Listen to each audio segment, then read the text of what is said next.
I attended Central Bible College, and I graduated with a degree in biblical studies.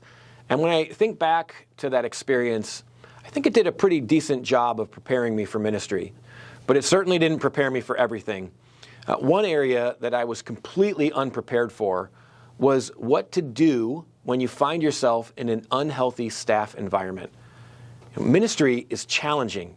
Dealing with people and the brokenness of their lives can be absolutely exhausting.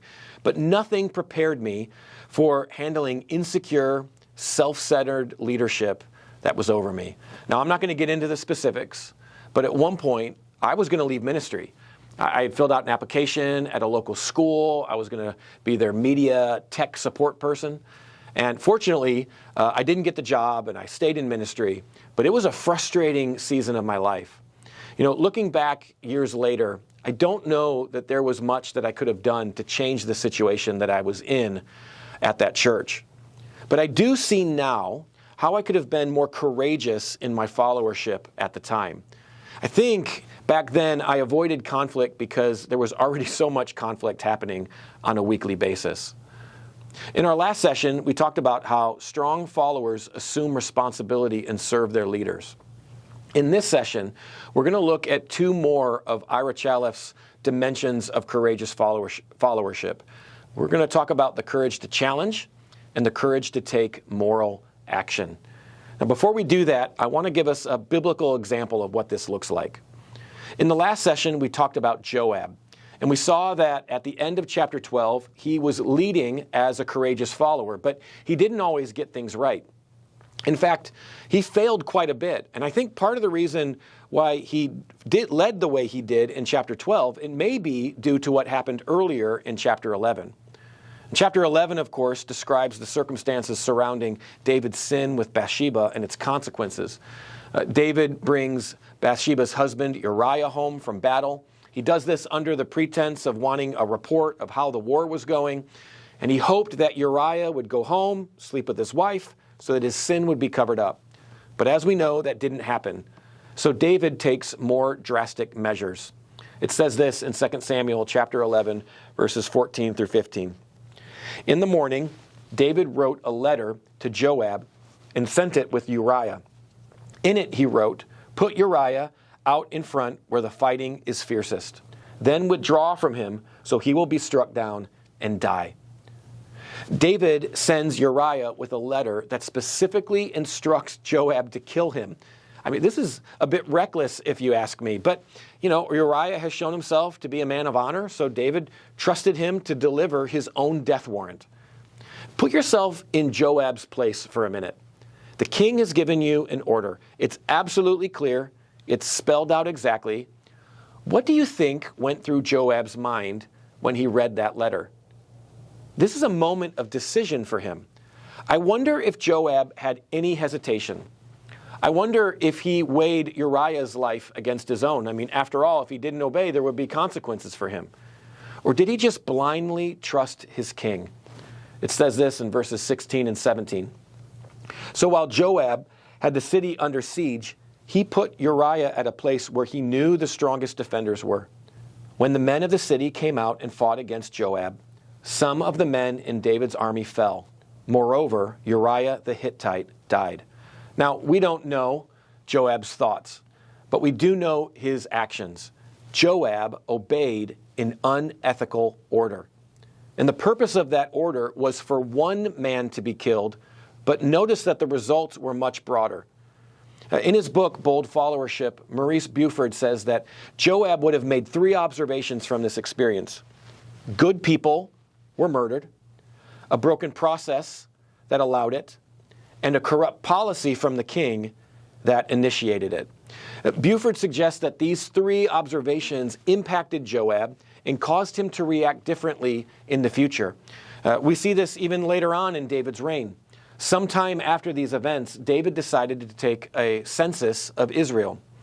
1 Chronicles chapter 21, verse 2 says this, "So David said to Joab and the commanders of the troops, 'Go and count the Israelites from Beersheba to Dan. Then report back to me so I may know how many there are.'" Once again, Joab receives an order that is spiritually dangerous and morally problematic. Now, it's not exactly clear why this census was wrong. Exodus 30 tells us that when conducting a census, every registered adult male needed to pay a half shekel to Yahweh. And that seems to be omitted from David's instructions here. So it could have been that. It may just have been a problem because of pride. Maybe David just wanted to see how many troops he had. Or perhaps it indicated where David placed his trust, that he was trusting his men and not Yahweh. Regardless, this was a problematic decree, and Joab knows it. Look at verse 2. But Joab replied, "May the Lord multiply his troops 100 times over. My lord the king, are they not all my lord's subjects? Why does my lord want to do this? Why should he bring guilt on Israel?" Now, notice the difference in Joab's response here and in his earlier response with Uriah. Earlier, Joab complied. Here, Joab confronts. He's not rude or belligerent. He confronts just simply by asking a question. He points out the effects of this command. Joab knows that the king's decree can have, and his previous decrees have had, a negative impact on innocent people, and he doesn't want guilt to be brought on them again. Despite Joab's attempt, David's word, of course, as king, overrules Joab. So once again, Joab has a choice. He goes out and he follows the decree, and he reports the numbers to David, but he does so with a caveat. It says this in verse 6. But Joab did not include Levi and Benjamin in the numbering because the king's command was repulsive to him. So Joab fully obeyed David's previous order, and he saw the devastation from it. Now he partly obeys as a form of protest. Unfortunately, it wasn't enough. God viewed the command as evil, and he still brought judgment on Israel. But all that said, Joab represents a follower who grew courageous over time. Faithful followers don't just obey, they speak and challenge when it counts. In a previous session, we talked about Robert Kelly's followership types, and we took an assessment on that. A few years after Kelly wrote that book and created that assessment, Ira Chaliff wrote Courageous Leadership. And the dimensions that we've been looking at come from that book. Chaliff takes Kelly's model and he alters it. The vertical axis on his model shows the degree of support a follower gives a leader. Kelly talked about engagement, but Chaliff is more substantive. He talks about how much the follower is behind the leader or supporting the leader. The horizontal axis shows the degree to which the follower is willing to challenge the leader's behaviors or policies when necessary. So Kelly's was independent or dependent thinking, but Chaliff's focus is more on how thinking influences behavior. So let's take a look at these different kinds of followers. First is the resource. This is low support and low challenge. These people do not support the leader, but they also don't challenge the leader. They work for a paycheck. They don't work for the boss. They don't work for the organization. They don't work for the vision. They just want to get paid. They show up, but they're not really present. They're cogs in the machine by their own choice. They do what they're expected to do, but just barely. A few of these people probably won't hurt you in your church or your organization. But if you have a lot of them, that's a recipe for organizational apathy. The second is the implementer. These are high support and low challenge. Leaders really like these kinds of followers. They are all in on vision and they question nothing. There's no feedback, no pushback, no unique ideas, no input.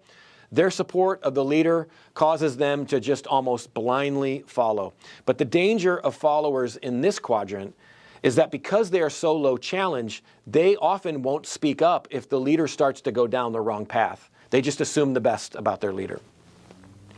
The next is the individualist. These are low support and high challenge. These followers, they like to speak up. They do so often and without being asked.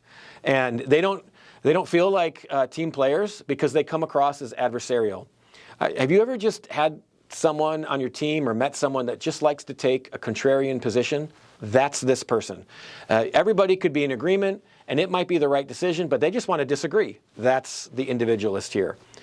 Having someone critique everything can be good if nobody else is willing to do that. But the problem is that these people become predictable and tiresome over time. They end up marginalizing themselves. Last is the partner. These are high support and high challenge. This is a healthy, strong follower. They support the leader, but they're not afraid to ask questions. They're not afraid to challenge when necessary. And because they support the leader, that challenge is then better received. This follower is a partner. They work with, not just for, the leader. The partner embodies the different dimensions of courageous followership. They have the courage to assume responsibility. They have the courage to serve. And now let's look at two more. The next is the courage to challenge. This is where Joab landed in the second passage that we looked at. Chalif says this: courageous followers give voice to the discomfort they feel when the behaviors or policies of the leader or group conflict with their sense of what is right. They are willing to stand up, to stand out, to risk rejection, to initiate conflict in order to examine the actions of the leader and the group when appropriate. Those last two words, when appropriate, are doing a lot of work in this quote. The courage to challenge isn't a license to create drama. This has to do with ethical and moral issues. It's okay to disagree about the color of the carpet. But a good follower doesn't initiate conflict over something like that. There's a difference. Now, that said, if we're talking about using church funds to put carpet in the pastor's house, that's a completely different issue, and it's an appropriate area to bring up an ethical challenge on. When moral or ethical lines are crossed, courageous leaders must lovingly and truthfully address the issue.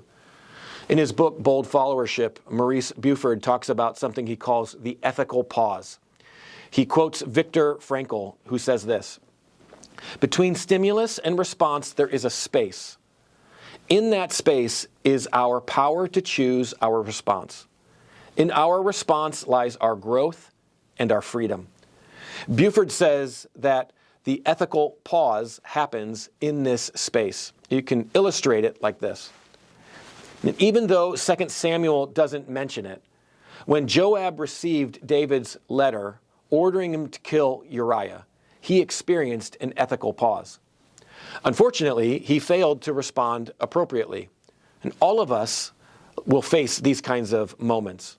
Some of these moments will be more significant than others, but we all have a choice in that moment between, as Frankl says, stimulus and response. We have a choice.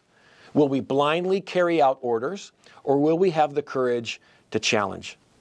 And Buford also describes a response that he calls speaking in. He says this: speaking in can be defined as a follower's ability to utilize truth as a tool to transform both a leader's paradigm and their toxic behavior.